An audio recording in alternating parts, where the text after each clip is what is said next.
of, and then harvest all the way through October, November, and sell through December. Wow. So onions are a really great crop to have. Not many. You can put onions and garlic and potatoes together with just about anything, and it'll taste good. So, these are a couple of our peppers that we're trying to grow outside. We're going to see how it works. Last year I didn't have great success with outside peppers just because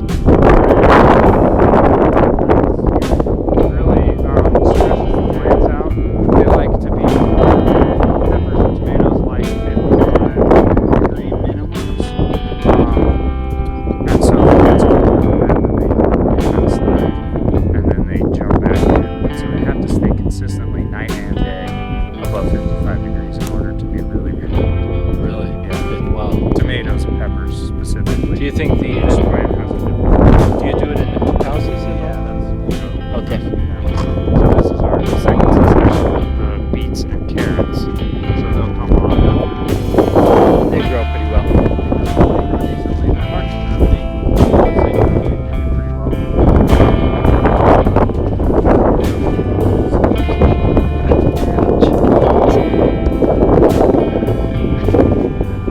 I got some kind of a bite. I should have. I don't know what it was.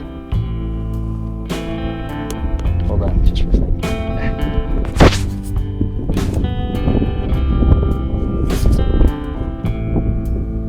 It hit me. On the side there. It's a sting. Ouch. Yeah, I don't know what it was, man. It was like a bee sting. Really? Yeah. We do have bees. Okay, I wonder if I got it might be. Either a bee or potentially wasp. There's lots of wasps. Yellow jacket. Yeah, it's definitely stinging and it's swelling. Yeah. We'll do all right. How long?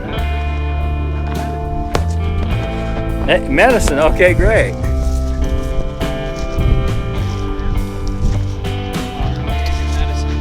Okay, which ones? Okay.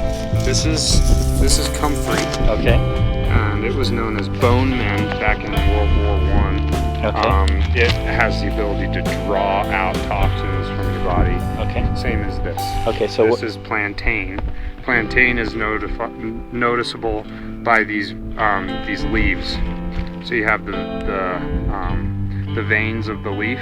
Instead of going up the middle and branching out, they all start at the bottom, go all the way through, and come all the way to the tip. And so there's narrow leaf and wide leaf plantain, and you can use either of these as what's called a poultice. Okay. And so you can just chew up a little bit, smash it up, and just stick it on there, and just leave it there, and it will help to suck away the toxins from bees. Experiment with a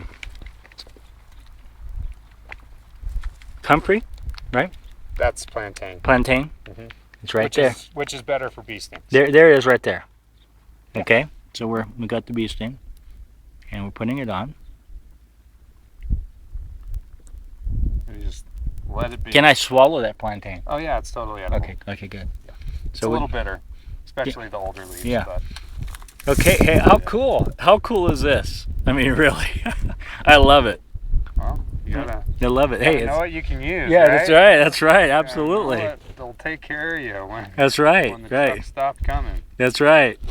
When the trucks stop coming, you got that right. That's what we're all about. That's right. Exactly. Yeah. So this is edamame. What you guys are feeling in here.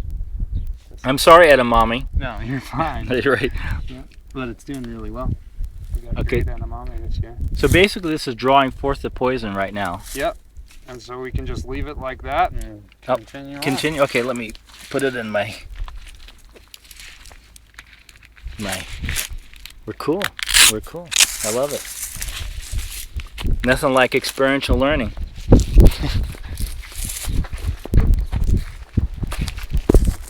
Our hive, and this is more of a commercial beehive. Okay. This is how they commercially do it. what are called the brood chambers.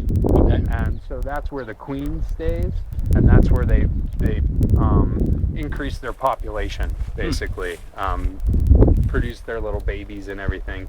And then the top 3 boxes there are all filled with frames that have wax built on them, and that's where the bees will store all their honey. And they store all the honey for the winter, but they'll produce a lot more than they actually need. So we're able to actually pull the honey out, and so we'll harvest those 3 boxes in the next week and a half probably. Wow. And we'll get 80 pounds of honey out of there. Wow. And that'll last us, we got 1 harvest in the spring that has lasted us until now, and we'll get that harvest that'll last us hopefully into the winter. We might sell a little leaf. The leaf that has the veins that go from the bottom all the way to the top. Instead of this leaf where the vein comes up the middle and then branches. Those they go from the bottom all the way to the top in kind of swooping motions. See the difference? Yes. And that's how you can always identify plantain. It also has this very identifiable seed head on a long stalk. And it comes in 2 different varieties, a narrow leaf variety and a wide leaf variety. Are they both good? Both are fine. And the young leaves are delicious and edible in salads and stuff. Oh, wow. So wild crafted. Yeah. Cool. Yeah. And here's another wild crafted plant, dandelion. Dandelions. So dandelion, plantain, amaranth, pigweed amaranth. And what else do we have? Clover, mallow. Mallow is another one. This is mallow right here. Very identifiable with its distinct leaf shape. The leaves can get really big or stay really small. This is the really fun part about the mallow.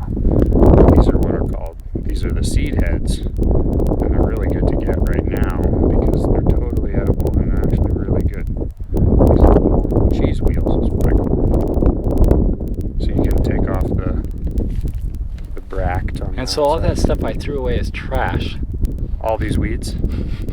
Well, these weeds are weeds because they are very prolific. Right. I'm very good at what they do. Right. Which is, propagate themselves. Right. And so they need to be, if you're trying to propagate plants like beans that have a lot harder time doing it themselves, then you need to allow the space for the beans by holding back those plants that easily do it for themselves. So it's a balance. You'll never get rid of the weeds, nor would you want to, because they're amazingly beneficial and nutritious and useful, but they are so prolific in the margins that as long as they can stay to the margins, then you can use the spaces that you want to grow specific things more appropriately for that. And in that, if you continuously cultivate a certain space for a long period of time, the hope is that you will diminish the weed seed population in that soil, so eventually you will have to do less weeding over time. Cultivate a space and then actually water it and just allow the weeds to germinate, and then you come in after they've germinated and take them all out, and you're basically cleaning the soil that way by allowing the weeds to germinate, taking them out, allowing them to germinate again, cutting them back.